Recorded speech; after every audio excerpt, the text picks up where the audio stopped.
Так.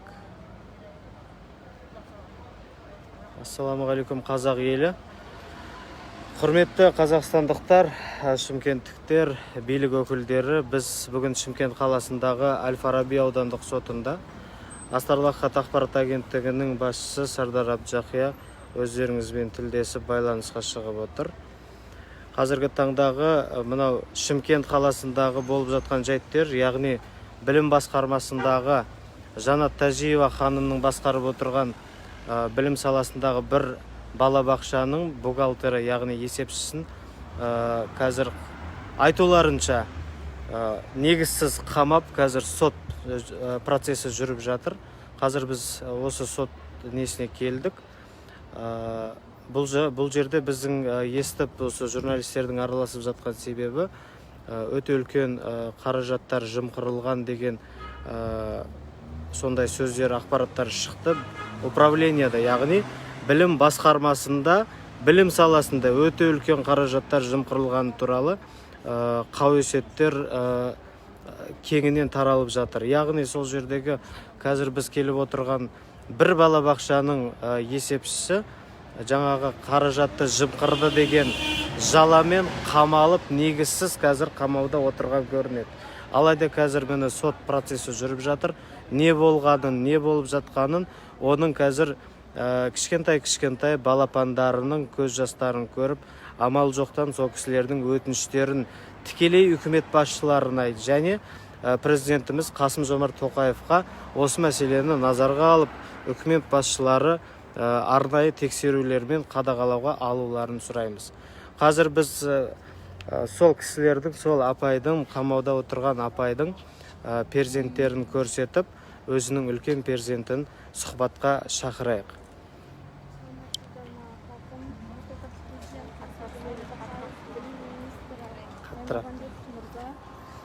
Сіздерден өтініп көмек сұраймын. Қаттырақ сөйлей беріңіз. Қазіргі мен бұл заңсыздыққа жол беріп жатқан басшыларды да өтініп сұраймын. Мысалы қараңыздаршы, жалғыз басты ана, 3 баланың анасы, 2 баласы бар, кәмелет жасқа толмаған.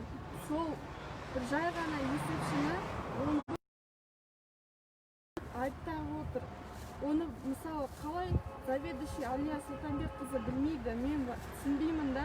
Маған сол шындыққа жетудің жалғыз жолы осы СМИ және сіздер болып тұрсыздар. Мен шындыққа жеткім келеді. Менің анам айыпсыз түрмеге отырғызылып отыр. Қазір следственный изоляторда. Бұл өте қиын жағдай. Өздеріңіздің балдарыңыз, қыздарыңыз бар. Ешкім бұл жағдайдан не застрахован. Мысалы, шындықты айтайықшы, шындыққа жетейікші. Қазір бізде коррупция нағыз шеңберіне жетті, биік шеңберіне жетті. Біз содан айырылайық. Отандастар, көмектесіңіздер. Бұл жалғыз ғана жағдай емес. Бұндай жағдай көптеген. Қазір сотта бір қарасты болып жатыр. Алия Сұлтанбекқызы, заведующий номер 75 Ақбидай балабақшасының заведующий ғана айтуы бойынша расследование жүріп жатыр. Сот мырза, Қахаров мырза, мен сізді өтініп сұраймын. Барлық жақты, барлық объективті фактілерге қарап, шешім шығаруыңызды өтінемін. Қараңыздаршы, мысалы, інім бүгін 16-ға толып отыр. Анамыз қасымызда жоқ. Сіңілім 8-ақ жасар. Әкеміз қайтыс болып кеткен. Қол жетім қылмаңыздар бізді. Көмектесіңіздер. Сабыр сақтаңыз. Жалпы сіз үкіметтен сұрайтыныңызды болды ғой, басқа ештеңе айтпайсыз ғой. Әділ сот сұраймын, әділ сот. Басқа ешнәрсе сұрамаймын. Анамды босатып шығаруын ғана сұраймын. Барлық осы коррупцияның артында тұрған адамдарды жазалауын сұраймын. осындай кішкентай балдардың аналар зардап шекпеуін, айыпсыз түрмеде отырған қаламаймын. Соған бәріміз қолымызды созайық. Сізге бір сұрақ, осы ел көріп отыр ғой, есіміңізді айтып кетіңіз. Абай Бисара Салкенқызы. Бисара, енді міне осы халық көріп отыр, ертең бұл тағы да көріп жатады, бұл бейнеролик қалады, жарияланады, ресми де. Бұл жерде осы халықтың алдында билік міне өкілдері де көретін шығар. Сізге қоятын сұрағымыз бар. Сіз анаңызды кінәсіз деп жатырсыз. Қандай жайттер болды? Шет жағасын айтып өтіп кетсеңіз, оны билік өкілдері мен мына халық көрсе, халық құлағдар болса, қандай негізде анаңызды кінәсіз деп жатырсыз? Қандай жағдайлар болды? Кеше біз естік, қандай да бір қорқыту, қысымдар болып жатыр деген сөздерді де естіп құлақ тұрып қалдық. Шет жағасын айтып өтіп кетсеңіз. Антикоррупционный службадан анам постоянно давка болды. Қысым көрсетті. Телефонный звоноктар, преследованиялар. Сөйтіп сол жағдаймен анам аурухана номер 1 Роща больницасына түсті. Біз түнде скорый шақырдық. То есть таңертең скорый шақырдық. Сөйтіп дисфункция матки, кровотечение болды анамда, бір ай тоқтамай. Сондықтан біз немедленно экстренно жатқызылды больницаға. Сол жерде бірінші күннен бастап Қахаев мырза өзі звондады телефонына, лечащий врачына. Неге ол кісіні ұстайсыздар, шығарыңыздар деп. Ол аудиозапись бар подтверждающий. Келесі күні антикоррупционныйдың оперуполномоченный бір адамы келді антикоррупционныйдағы. Ол кісі де лечащий врачына, главный врачқа, неге ол кісіні ұстайсыздар, егер шығармасаңыз, сіз по собственному желанию жазуыңызға тура келеді деп, біз сол лечащий врачына зиян келмесін деп анам шығып кетті ауруханадан. Сондай жағдайлар болып жатыр. Антикоррупционныйдан Қахаров мырзаның атынан сондай давкалар, қысымдар көрсетіліп жатыр. Сіз солай ойлайсыз да? Бұл сот тарапынан болып жатыр ма сонда? Қысымдар? Мен барлығы заинтересованный лица деп ойлаймын. Сіздің ойыңыз сонда? Аха. Енді сіз айтыңызшы, жаңағы мамаңыз жобамен қанша қаражатты жымқырды деп, немесе жеп қойды деген айыптар тағылып жатыр. Айта аласыз ба? Мысалы, анам 3 қаңтар күні 2019 жылы жұмысқа кірген. Ол периодта 11 миллион 200 мың деген мемлекеттік ақша жымқырылды деп тұр. 8 айда да, мысалы үшін. 8 айда. Оны қалай руководитель білмейді? Мысалы, бізде заң жоқ па? Мысалы да, Гарона білмейді ма? Жанат Тажиева ханым, естіп жатқан болсаңыз, назарға алыңыз.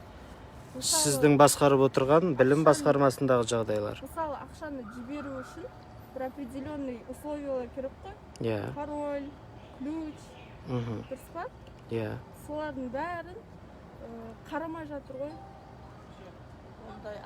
Ал на самом деле мен айта алмаймын. Қалай жалғыз ғана бір бухгалтер, жай ғана есепші, ол мысалы чиновник та болып саналмайды, госслужащий да болып саналмайды, наемный работник. Біз ондай ақшамен біз мысалы квартирада тұрамыз, жолдап. Бізге әжеміз көмектеседі. Өзіміз кішігірім жұмыс жасаймыз, өзімізге жетеді. Бізге ол керек емес, мемлекеттің ақшасы да, Алияның ақшасы да керек емес. Рахмет сізге. Құрметті қазақ елі, үкімет басшылары, көріп отырған болсаңыздар, қазіргі таңда біз көп ақпараттарды әлгі айтқан жоқпыз, себебі бейне материалдар, аудио материалдар, аудио жазбалар, құжаттар, біраз құжаттар бар. Қазіргі таңда арнайы адвокаттар, яғни мынау Шымкент қаласындағы Әл-Фараби аудандық сотында қазір судья Қахаров деген кісі бұл мәселені қарап жатыр өзінің өндірісінде. Енді бұл жерде біз сіздерге айтатынымыз, мына Шымкент қаласында болып жатқан осындай бір заңсыздықтарға неге білім басқармасында отырып басқарып отырған Жанат Тажиева ханым, Жанат Арысбековна осы мәселелерді білмеді.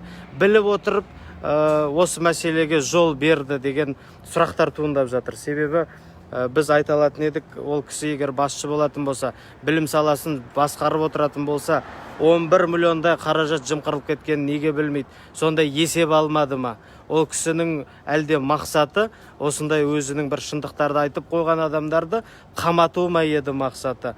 Сондықтан мен ойлайтын едім, қазір қауесеттер таралып жатыр. Шымкент қаласының білім басқармасында өте үлкен қаражаттар жымқырылды деген. Сондықтан бұл тікелей Нұр-Сұлтан қаласынан осындай бір комиссиялар келіп, Шымкент қаласындағы білім басқармасындағы барлық қаражаттарды егжей-тегжей тексерулерін, одан кейін қазіргі осы нөмір 75-ші мемлекеттік балабақшаның ақшасы жымқырылды деген осы қазір сот процесс жүріп жатыр.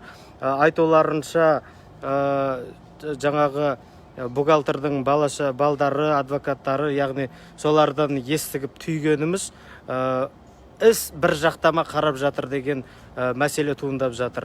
Бұл мәселе жан жақтама қаралса, бір жақтама болмаса, осындай кішкентай балдардың көз жасы төгілмесе дейміз. Осы мәселеге егер жандарыңыз ашып, жүректеріңізде иман болып, егер мейірім болатын болса, егер сіздердің де перзенттеріңіз болатын болса, бұл мәселеге әділ шешім шығаруды сіздерден өтініп сұраймыз. Құрметті Шымкенттің билігі, сот органдары, соттағы судьяларымыз, үлкен басшылар осы мәселеге өздеріңіз араласып, дұрыс әділ шешім шығарып, мынау 3 баланың көз жасы төгіліп, әкелері онсыз да жоқ. Енді анасынан айырмаңыздар, өтініш.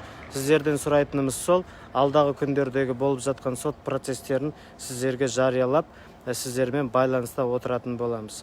Әзірге үлкен рахмет сіздерге, көңіл бөліп уақыт бөлгендеріңізге. Сау сәлеметте болыңыздар. Шымкент қаласы Әл-Фараби аудандық сотынан.